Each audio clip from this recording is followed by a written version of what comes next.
El tema hoy es Apocalipsis, la manifestación de Dios en el regreso de Cristo.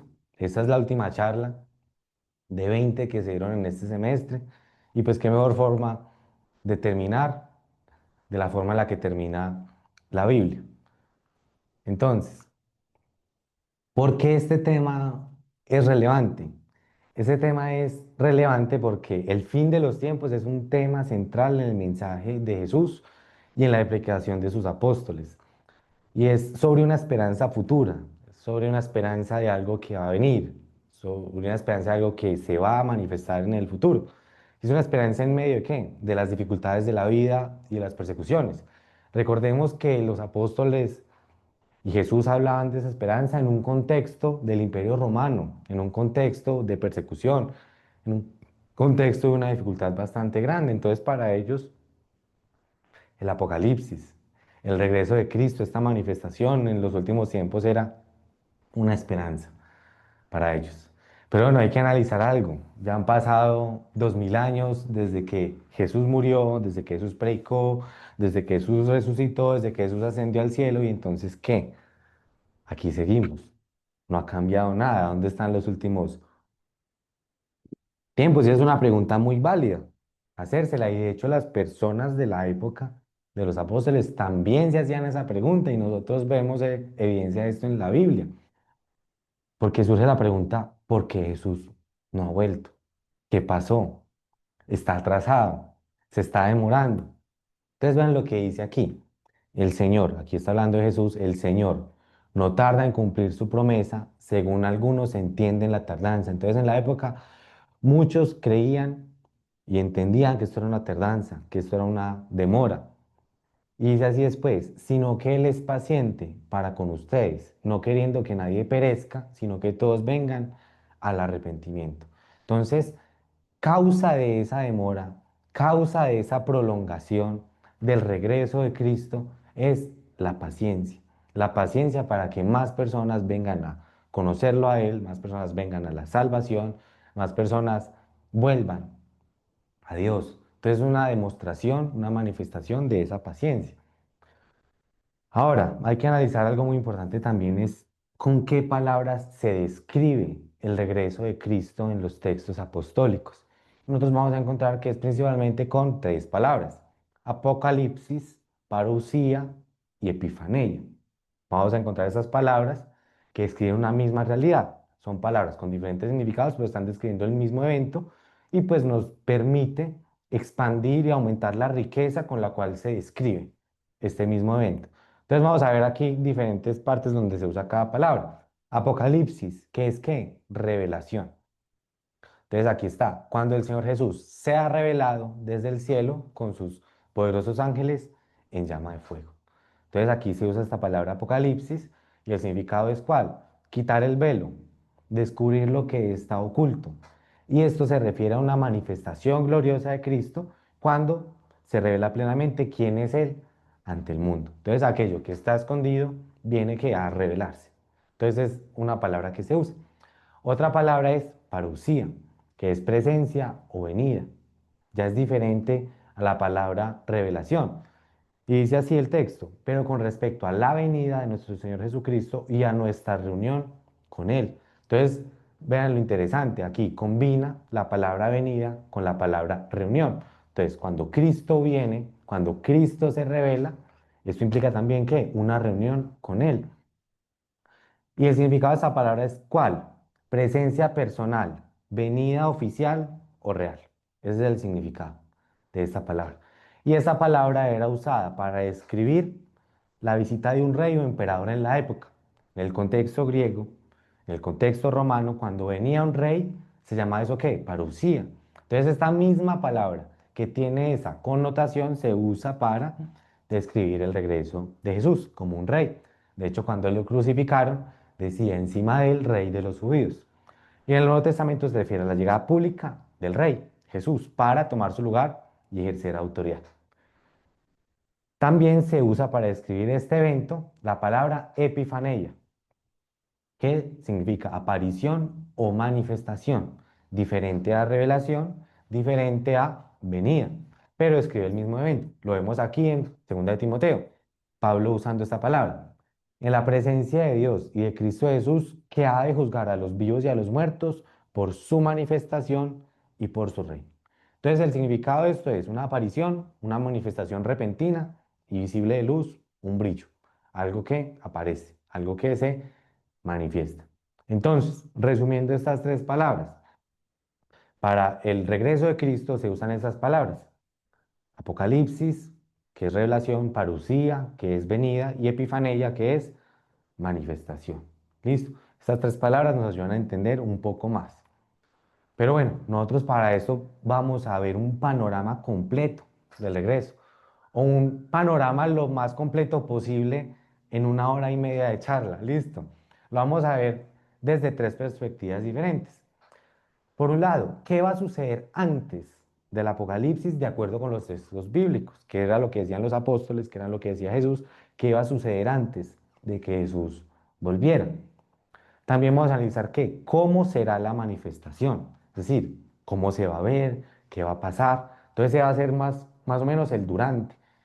El otro va a ser el qué, el antes. Pero vamos a analizar también qué, en la tercera pregunta, ¿cuál es el propósito de la venida de Jesús? Entonces esa pregunta también es muy importante, como bueno, ¿y para qué? ¿Y eso para qué? ¿Cuál es el propósito de esto? Entonces la idea es responder cada una de estas preguntas puntual y mostrar el respaldo bíblico para la respuesta. ¿Listo? Para intentar abordar el panorama completo de esta manifestación, de este regreso, de esta venida, de esta revelación.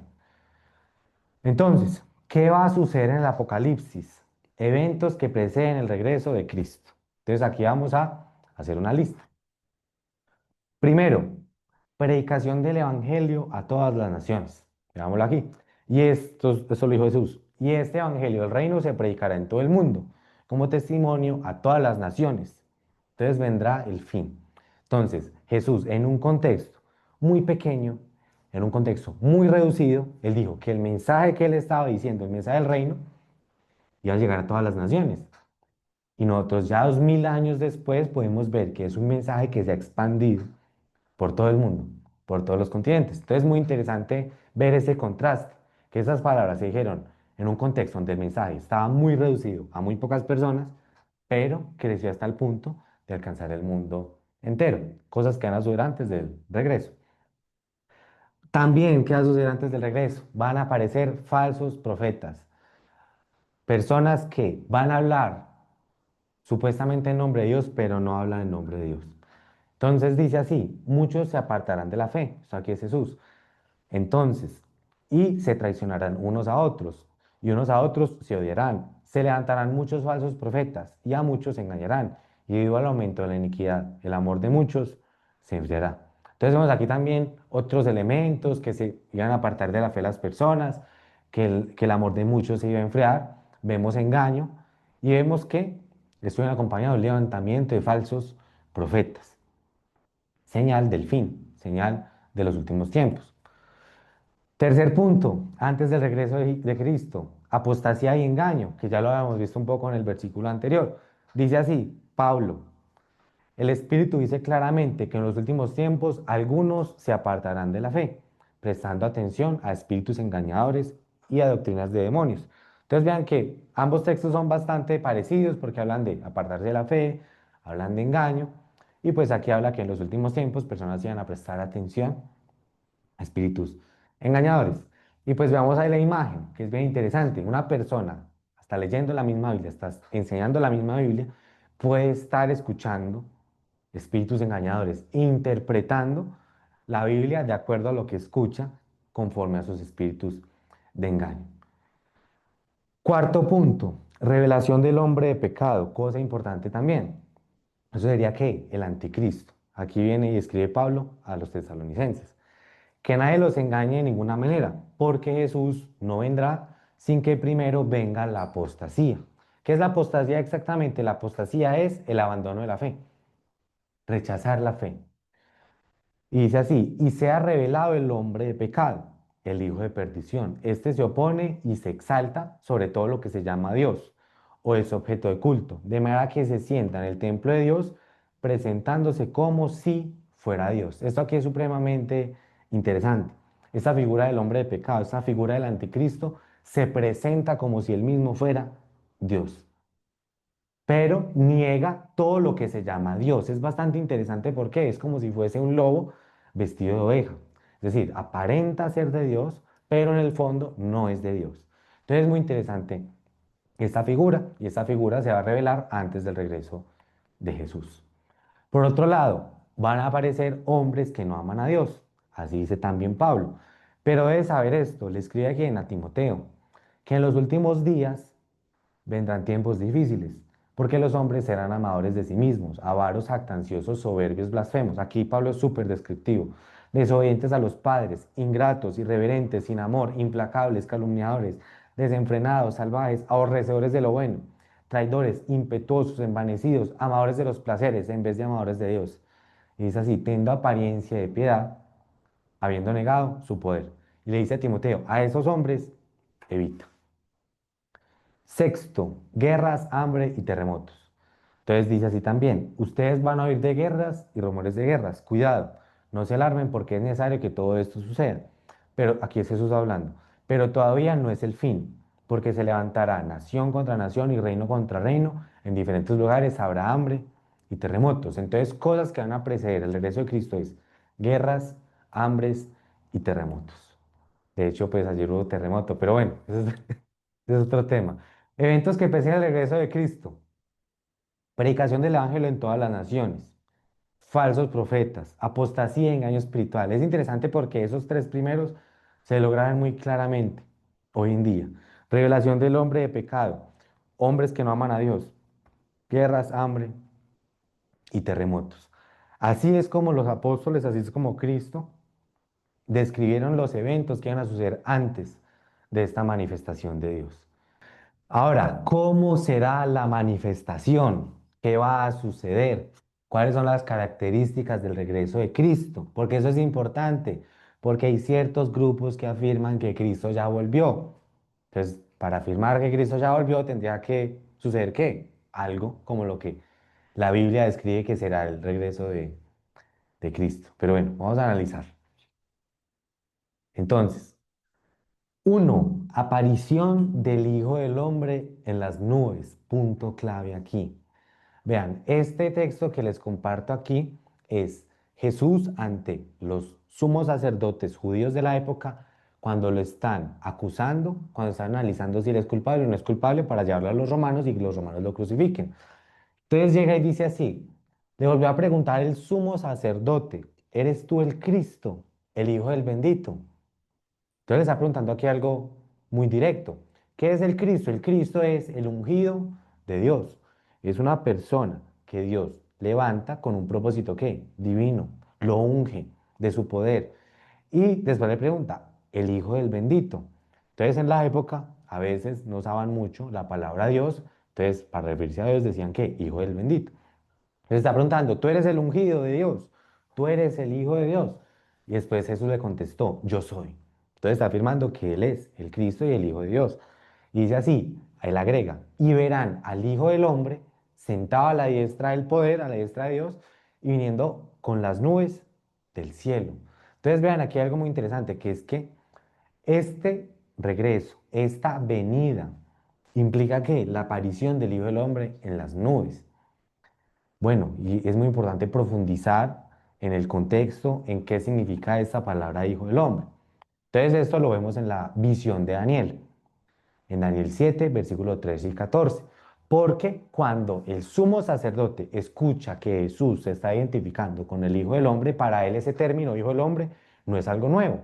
Para nosotros hoy ese término puede ser nuevo porque no lo hemos escuchado, pero un sumo sacerdote estudioso del Antiguo Testamento sabía exactamente que era el Hijo del Hombre, que era lo que Jesús quería decir. Entonces nosotros tenemos que meternos en la mente de la época y analizar para ellos qué era el Hijo del Hombre. Y para esto vamos a ver qué, el Antiguo Testamento.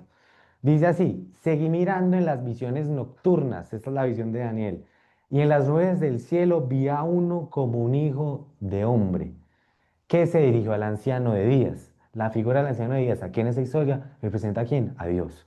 y fue presentado ante él. Entonces, el Hijo del Hombre se presenta ante quién? Ante Dios. Y después dice, y le fue dado dominio, gloria y reino. Entonces, el Hijo del Hombre recibe de parte del anciano de días dominio, gloria y reino. Y dice después, para que todos los pueblos y naciones y lenguas le sirvieran. Su dominio es un dominio eterno que nunca pasará y su reino uno que no será destruido. Entonces, el Hijo del Hombre es esta figura humana que recibe ¿qué? Este poder, que recibe esta gloria, que recibe este reino. Entonces es muy interesante saber que Jesús está aludiendo a esta figura. Veamos aquí una imagen más o menos. Entonces el anciano de días en su trono y se presenta ¿qué? El Hijo del Hombre. Esta es una visión que está teniendo Daniel del futuro.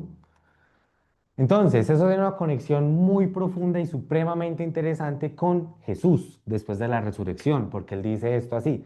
Acercándose Jesús les dijo a quienes, a los discípulos, toda autoridad me ha sido dada en el cielo y en la tierra. Entonces, así como el Hijo del Hombre recibe autoridad de parte del anciano de días en la visión de Daniel, Jesús recibe autoridad de parte de Dios después de la resurrección. Eso es muy interesante analizar esas conexiones textuales y saber cuando Jesús se está identificando como el Hijo del Hombre, qué es lo que él quiere decir. ¿Listo? Entonces, en el judaísmo el Hijo del Hombre es una figura mesiánica, ¿sí? Apocalíptica del fin de los tiempos, un personaje humano y celestial a la vez que al final de los tiempos recibe de Dios autoridad para reinar y juzgar. Entonces aquí Jesús lo que está diciendo es que como el Hijo del Hombre, él como el Hijo del Hombre va ¿qué? A venir y lo van a ver venir. Entonces es bastante interesante. Primer punto, primera característica, aparición del Hijo del Hombre. Entonces si alguien dice que Jesús ya vino, pero el Hijo del Hombre no apareció en las nubes, pues simplemente el Hijo del Hombre no ha venido. Punto 2, con sus ángeles, porque el Hijo del Hombre ha de venir en la gloria de su Padre. Es decir, el Hijo viene en la gloria de su Padre. El Hijo del Hombre viene en la gloria de Dios. Y dice así, con sus ángeles. Punto sencillo, viene con sus ángeles. Punto 3, la venida de Jesús es corporal y personal de acuerdo con el testimonio de la Biblia. Dice así, después de haber dicho estas cosas, Jesús fue elevado mientras ellos miraban y una nube lo recibió y lo ocultó de sus ojos. Entonces Jesús, después de haber resucitado, después de haber estado con sus discípulos, asciende al cielo. Mientras Jesús ascendía, estando ellos mirando fijamente al cielo, se les presentaron dos hombres en vestiduras blancas que les dijeron, varones Galileos, ¿por qué están mirando al cielo? Este mismo Jesús que ha sido tomado de ustedes al cielo vendrá de la misma manera. Entonces, así como sube de forma personal, de forma corporal, de forma visible, desciende de forma corporal, de forma personal, de forma visible, tal como la han visto ir al cielo. De hecho, pues hay un lugar allá en Jerusalén donde se supone que es el último lugar donde Jesús pisó antes de la ascensión. Y algunas personas toman esto tan literal que esperan que vuelva exactamente en ese mismo lugar. Eso también es interesante. Bueno, cuarto punto, público poderoso y glorioso. Entonces aparecerá en el cielo, aquí es Jesús, la señal del Hijo del Hombre. Se identifica nuevamente con esta figura mesiánica apocalíptica. Y todas las tribus de la tierra harán duelo y verán al Hijo del Hombre, es decir, va a ser visible, que viene sobre las nubes del cielo con poder y gran gloria. Es decir, no viene simplemente sin poder, sin gloria, no, viene con esa gloria. ¿Con cuál gloria? Con la gloria de Dios. Punto importante sobre esto, advertencia sobre falsos regresos. Jesús advirtió que después de él iban a venir personas diciendo que él ya había vuelto, aquí en esta parte. Por lo tanto, si les dicen, miren, Él está en el desierto, no vayan. O miren, Él está en las habitaciones interiores, no les crean. Porque así como el relámpago sale del oriente y resplandece hasta el occidente, así será la venida del Hijo del Hombre. Como esos relámpagos que a veces truenan, es un relámpago impresionante y se ilumina todo y parece que por un instante todo se vuelve de día, así. Es decir, no es como que, ay, entonces llegó el Hijo del Hombre y nadie se dio cuenta. No, no, no. Lo que él dice Jesús es que va a ser algo visible, como resplandece occidente a occidente. Es decir, No va a ser que alguien se dio cuenta que Jesús volvió y entonces van a decir, ay, vengan que Jesús volvió y solamente nosotros tenemos el conocimiento de que Jesús volvió. No, no, no, no. Si alguien les dice que Jesús volvió, no les crean. Es lo que dice Jesús aquí, no les crean. Voy a contar aquí un caso específico. Un profeta de los testigos de Jehová llegó y dijo que en 1914 iba a volver Jesús y no volvió. Entonces, ¿hay como qué? Que volvió espiritualmente. No, entonces no volvió. No volvió porque tiene que cumplir estas características. De hecho, ahorita, si no estoy mal, fue en septiembre o en octubre. Salió un profeta y muchos le creyeron diciendo que Jesús iba a volver, si no estoy mal, el 23 de septiembre. Y muchos le creyeron y no llegó Jesús. ¿Y qué sucedió? La gente se decepcionó. Entonces, ¿yo por qué les comparto esto? Para que no se dejen engañar por esas personas que dicen que Jesús va a llegar tal día o que ya volvió. No. Aquí continuamos. Quinta característica, como un ladrón en la noche.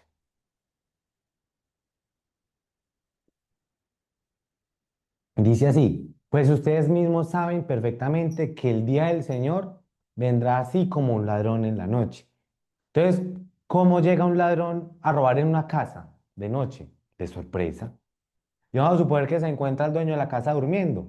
El dueño de la casa, ¿qué va a hacer? Se va a sorprender. Listo. Dice así, que cuando esté diciendo paz y seguridad, entonces la destrucción vendrá sobre ellos repentinamente como dolores de parto de una mujer que está encinta y no escaparán. Entonces aquí coloca un aspecto de la venida de Jesús que es sorpresiva, ¿sí? Si alguien dice, no, yo ya estoy seguro de que Jesús va a venir tal día, no, estaría en contra de qué? De este aspecto sorpresivo, de este aspecto inmediato, de este aspecto repentino de la venida de Jesús. Y dice así después, pero ustedes hermanos no están en tinieblas para que el día los sorprenda como ladrón, porque todos ustedes son hijos de luz e hijos del día. Entonces aquí hay un punto interesante, que el apóstol Pablo viene a decir aquí que aquellos que están esperando el día de Jesús, cuando venga, no los va a sorprender como este ladrón, sino que simplemente como están esperando, pues no va a ser este tipo de sorpresa. Es decir, sí va a ser sorpresa, pero no va a ser tan sorpresivo. No sé si me esté haciendo entender. Dice así después, no somos de la noche ni de las tinieblas. Por tanto, no durmamos como los demás, sino estemos alerta, seamos sobrios. Entonces aquí lo que está invitando a hacer el apóstol Pablo es a estar alertas, a ser sobrios, a no dormir, por decirlo así, como a velar, como a esperar y como a guardar. Entonces es interesante, ¿por qué? ¿Qué pasa si llega el ladrón y el dueño está dormido? Pues le van a robar la casa o no se va a dar cuenta o se va a llevar un susto. Pero, ¿cuál es el punto que se quiere compartir aquí más o menos? Es como si el dueño de la casa debe estar, ¿qué? Despierto, de noche, esperando, para que el ladrón no lo sorprenda. Es más o menos así. Estar aguardando la venida. Ese es el mensaje principal de este texto. Por otro punto importante del regreso de Jesús, sexto, impredecible. Este punto es fundamental. Dice así Jesús, pero de aquel día y hora nadie sabe, ni siquiera los ángeles del cielo, ni el Hijo, sino solo el Padre. Entonces, si los ángeles del cielo no saben, si el Hijo no sabe, y llega alguien a ustedes aquí y les dice, Jesús va a venir de tal fecha, no le crean. Ese es un punto clave. Listo. Entonces, características del regreso de Cristo. Aparición del Hijo del Hombre en las nubes.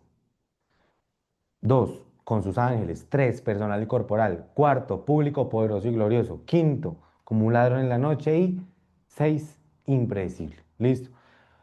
Esto es muy importante porque hay muchas personas diciendo por ahí que Jesús va a llegar tal año, Jesús va a llegar tal día. Pero recordemos, los ángeles no saben, el Hijo no sabe, sino solamente el Padre. Bueno, ¿cuál es el propósito de la venida? Listo, como bueno, y todo este show, toda esta gloria, todos estos ángeles del Hijo del Hombre, ¿para qué? ¿Para qué todo eso? ¿Cuál es el propósito? ¿Simplemente un show? ¿Simplemente un espectáculo? Es una pregunta supremamente importante. Si dejamos la charla hasta aquí, pues queda súper incompleto, ¿no? Pues va a pasar eso y ya. Muy bien. No, pues nos sorprendió y listo. Pero bueno, ¿cuál es el propósito? ¿Cuál es el plan de Dios con el regreso de su Hijo? Y es la pregunta que vamos a responder. ¿Qué es lo que muestra la Biblia cuál es el propósito de esta venida, qué era lo que ellos enseñaron, qué era lo que ellos decían. Entonces, uno, el juicio de Dios por medio de Jesús. Leámoslo aquí. Por tanto, habiendo pasado por alto los tiempos de ignorancia, Dios declara ahora a todos los hombres en todas partes que se arrepientan, porque Él, Dios, ha establecido un día en el cual juzgará al mundo en justicia, por medio de un hombre a quien Él ha designado, habiendo presentado pruebas a todos los hombres cuando lo resucitó de entre los muertos. Entonces Dios designa a un hombre, designa a Jesús, ¿para qué? Para venir a juzgar al mundo. ¿Listo? Ese es un punto clave, que en ese regreso de Cristo lo que va a suceder es un juicio de parte de Dios. ¿Sí? Vamos a analizar más esto a profundidad. ¿Por qué? Porque si las personas están muertas, ¿cómo se van a juzgar los muertos? Entonces aquí es donde viene uno de los puntos centrales y poco hablados de la Biblia, que es la resurrección de los muertos. Y es un tema que se toca bastante en la Biblia. Entonces dice así, esto aquí es Jesús hablando en Juan 5. En verdad les digo que viene la hora, y ahora es, cuando los muertos oirán la voz del Hijo de Dios, y los que oigan vivirán.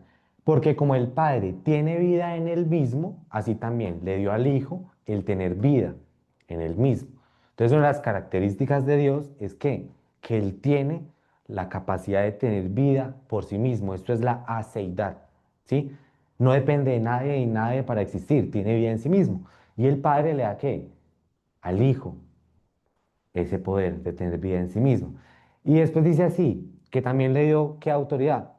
La autoridad para ejecutar juicio, porque Él es el Hijo del Hombre. Entonces aquí Jesús se identifica como el Hijo del Hombre, se identifica como el Hijo de Dios en un mismo texto.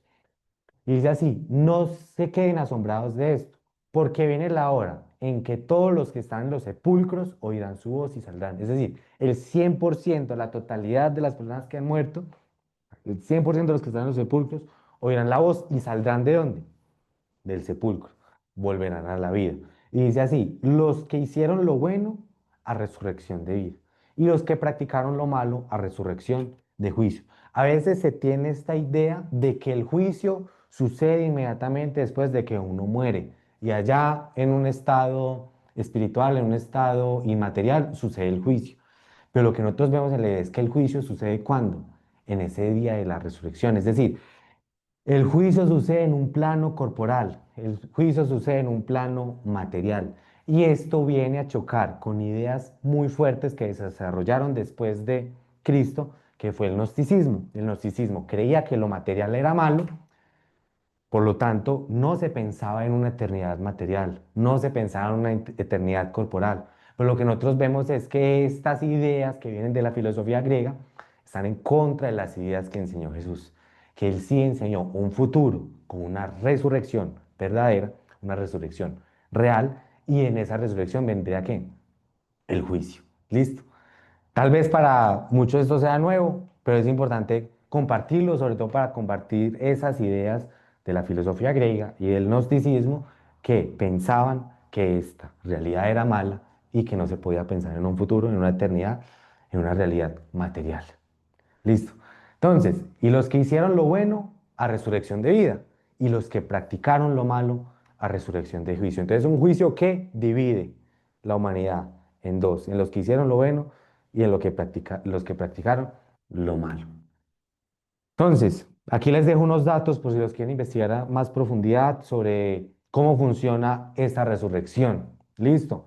Entonces, características de esta resurrección, corporal y real, no solo espiritualizada. También gloriosa y poderosa. Imagínense la cantidad de poder necesaria para que algo así suceda.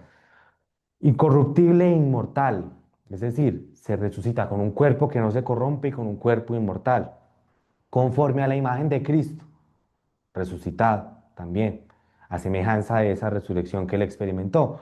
Universal y pública también, con doble resultado, uno para vida y otro para juicio, y también instantáneo. Ahí están las referencias por si los quieren investigar más.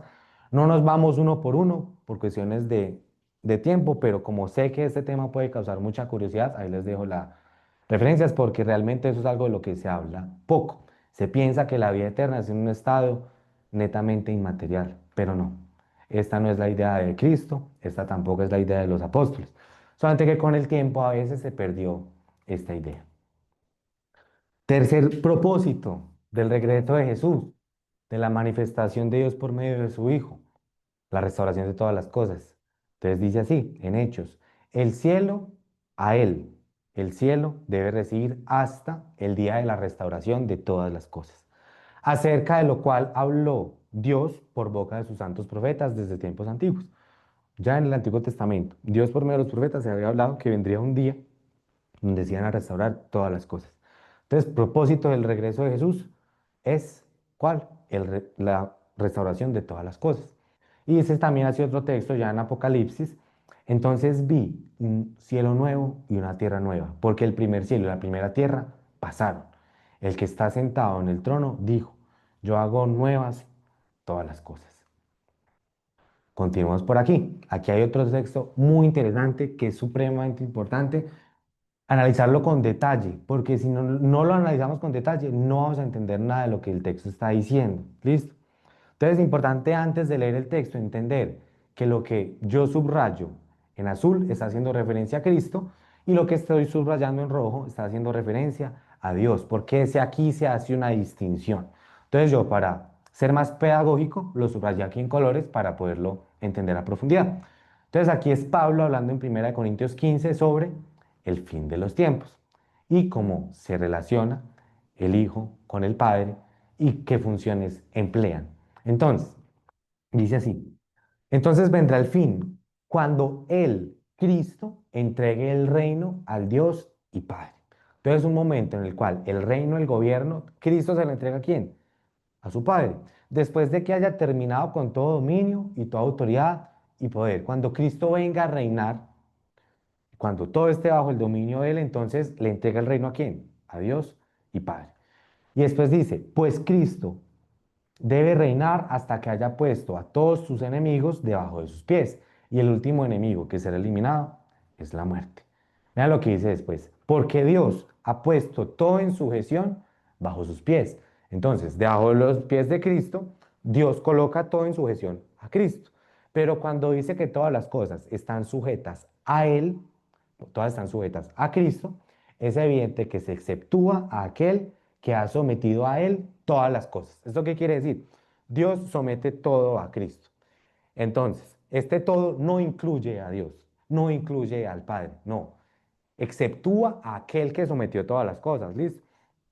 Entonces, el Padre continúa, ¿qué? Por encima. Y cuando todo haya sido sometido ¿a quién? A Cristo, entonces también el Hijo mismo se sujetará a aquel que sujetó a Él todas las cosas para que Dios sea todo en todos. Entonces, Dios coloca todo debajo de Cristo y una vez todo esté debajo de Cristo, Cristo se sujeta ¿a quién? A Dios.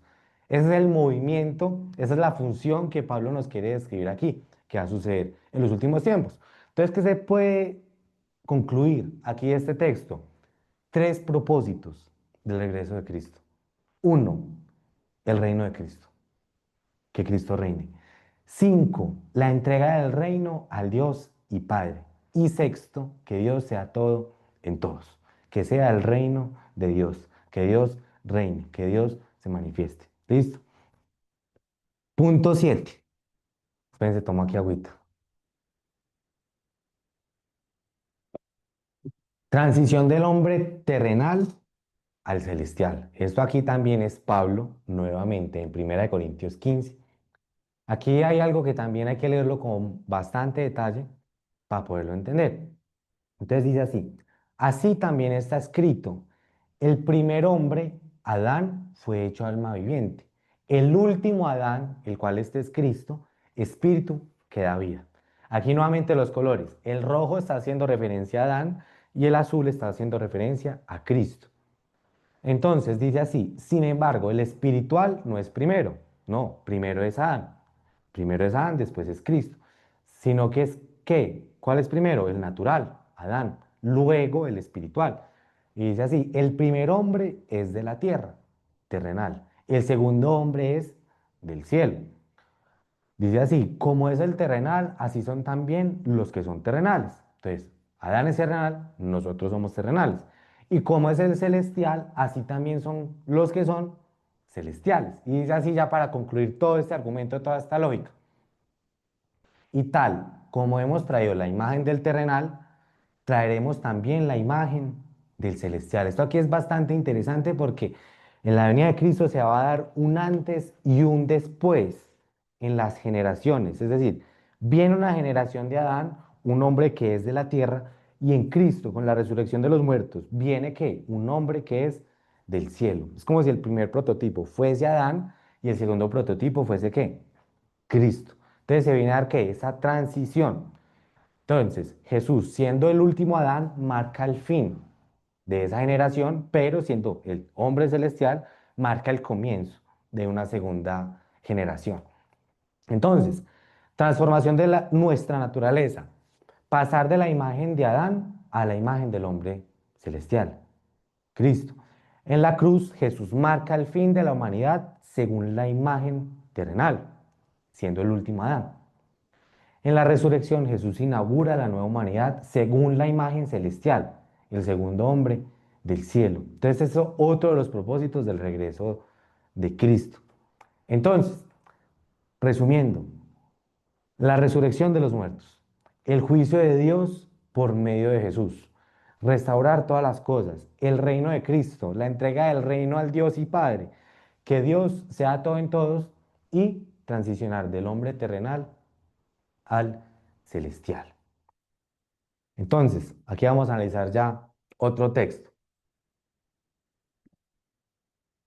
Dice así, pero de aquel día y hora nadie sabe, ni siquiera los ángeles del cielo, eso ya lo vimos, ni el Hijo, sino solo el Padre. Pero ahora lo que dice después del texto que es bastante interesante. Porque como en los días de Noé, así será la venida del Hijo del Hombre. Compara la venida del Hijo del Hombre, esa figura mesiánica apocalíptica, con los días de Noé. Dice, ¿por qué? Porque así como en aquellos días, antes del diluvio, estaban comiendo y bebiendo, casándose y dándose matrimonio, hasta el día en que Noé entró en el arca y no comprendieron hasta que vino el diluvio y se los llevó a todos. Así será la venida del Hijo del Hombre. Entonces aquí Jesús hace un paralelismo entre los días de Noé y la venida del Hijo del Hombre. Nosotros vamos ahora a hacer ¿qué? Un paralelismo aún más profundo. Listo, recuerdo, esto no está en el texto, esto es una construcción interpretativa de los textos viendo un paralelismo entre Noé y el Hijo del Hombre. Pero para hacer ese paralelismo es supremamente importante darle un repaso a qué sucedió en los días de Noé, de acuerdo con Génesis 6, 7, 8 y 9. Entonces, el mundo en la época de Noé, la maldad se había multiplicado, la tierra estaba llena de violencia, la gente pensaba solo en hacer el mal todo el tiempo. A Dios le dolió en su corazón y decidió limpiar la tierra de la corrupción con un diluvio. Después aparece un hombre diferente, que es Noé, y Noé halló gracia ante Dios. Era justo, íntegro, caminaba con Dios. Dios le ordenaba construir un arca, le ordena construir un arca de madera, y pues él la construye. Después viene la lluvia sobre la tierra. Dios manda a Noé a entrar en el arca con su familia y sus animales. El juicio fue completo. Solo los que estaban dentro del arca fueron salvos. Después, espera y renovación. Ellos esperaron el arca y después hubo una renovación en el mundo. Después de muchos días, Dios hace que las aguas retrocedan. Dios ordena salir. Noé y su familia pisan tierra nueva. Y después hay un pacto de paz. Le dice, fructifica, multiplícate y llena la tierra. Y Dios promete no volver a destruir la tierra con agua y como señal pone un arco iris en el cielo. Entonces, esa es la historia de Noé. Ahora, ¿qué es lo que vamos a hacer? Un paralelo entre Noé y Jesús y ver cómo es casi como si fuese a suceder algo muy parecido. Entonces, como si Noé fuese una sombra de Jesús. Entonces, Noé es llamado justo. Vemos que también Jesús es llamado ¿qué? Justo. Dios mandó a Noé a hacer una obra de madera y Dios mandó a Jesús a hacer una obra en un madero. Dios trajo un juicio sobre la tierra y Dios traerá un juicio sobre la tierra. El arca estaba recubierta de brea y la brea tiene el poder para cubrir del diluvio, para que el agua no entre en el arca.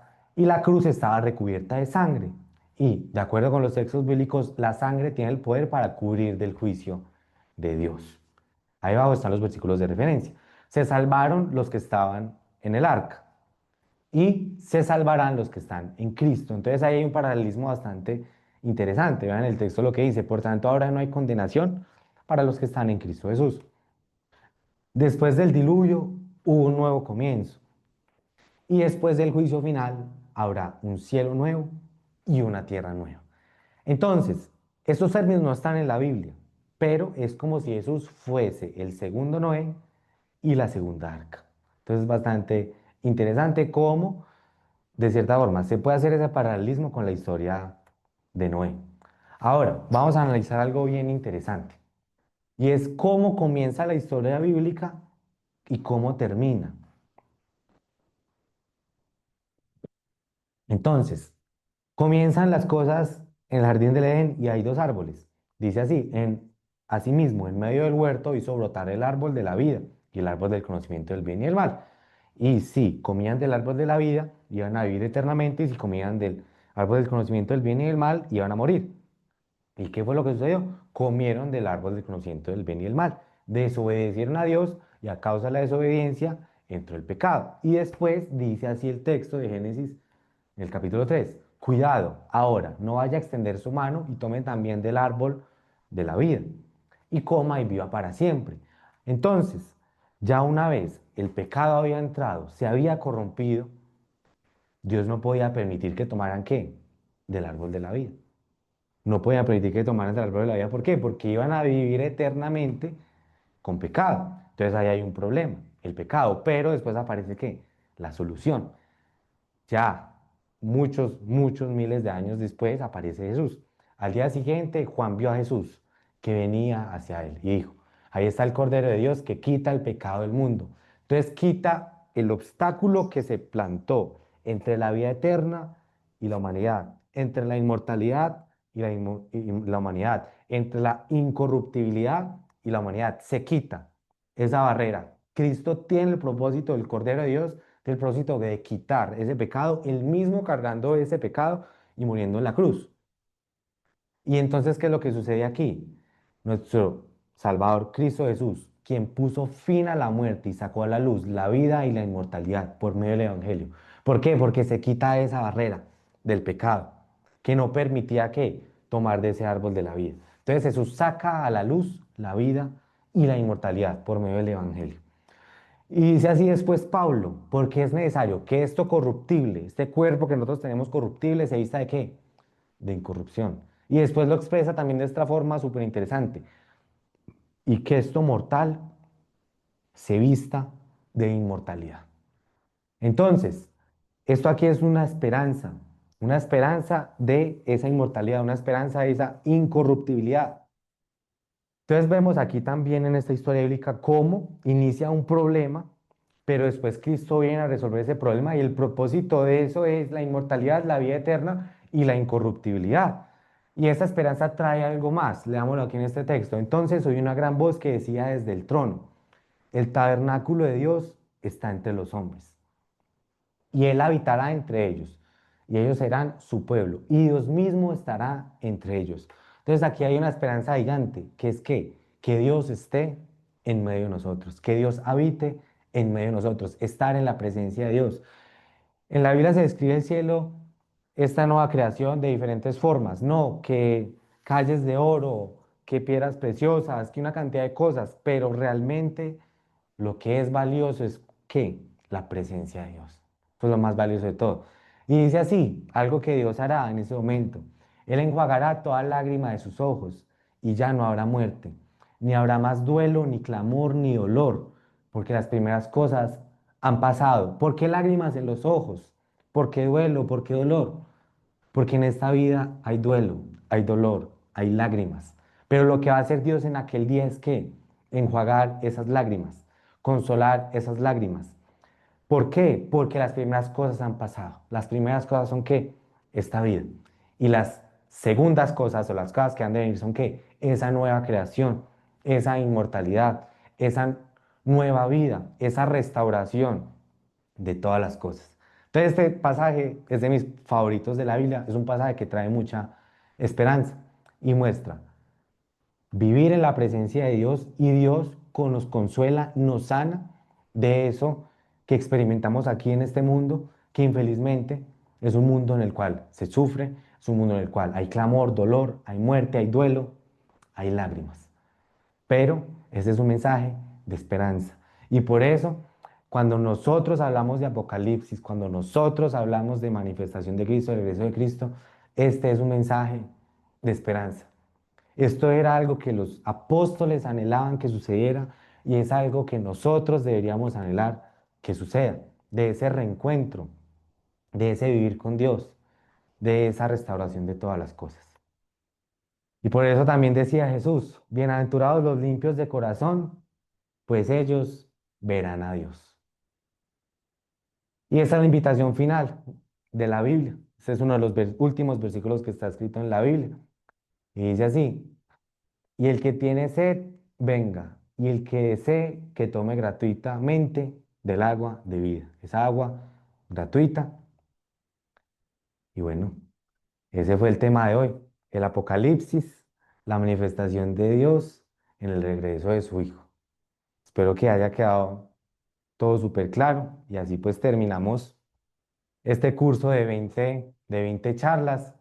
Se intentó abordar los temas más importantes de la Biblia para adquirir un conocimiento casi que completo, tener un panorama completo de qué es lo que trata la Biblia, ¿sí? Para las personas que son creyentes, para fortalecer su fe, y para las personas que no son creyentes, por lo menos que sepan sobre qué trata la Biblia y estar bien informados respecto al tema. Y bueno, esos fueron los temas que se vieron. Vamos a dar aquí un repaso breve. Dios y ciencia, entre la fe y la razón. ¿Cuál Dios? Más allá de nuestras ideas. El Mesías esperado, la sombra de Cristo en el Antiguo Testamento. Isaías 53, el hombre que vio la cruz 7 siglos antes. La buena noticia, amor, sacrificio, justicia y paz. La resurrección de Cristo, análisis histórico y lógico. La salvación, la vida y la justificación. ¿Por qué tantas iglesias? Pregunta importante. Una Biblia y muchas iglesias. Una vida con Dios. Participar del cielo aún en la tierra.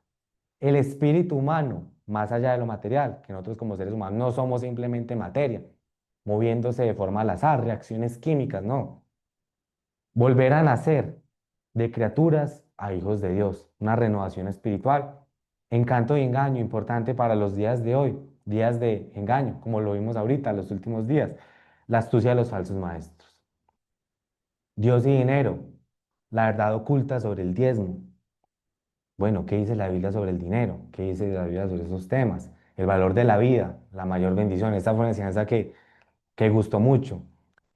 No, no tiene mucha Biblia, es más que todo imágenes, pero trae unas reflexiones muy bacanas. Ley y gracia, recompensa o regalo. Bueno, la salvación.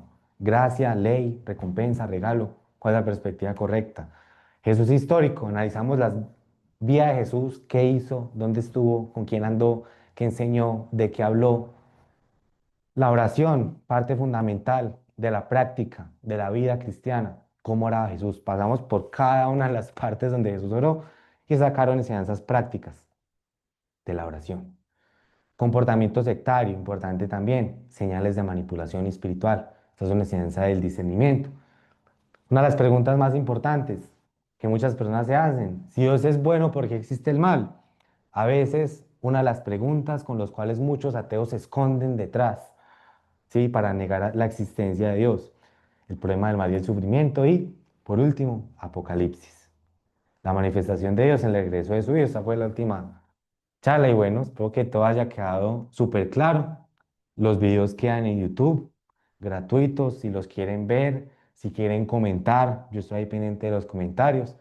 Y bueno, espero que todo haya quedado súper claro.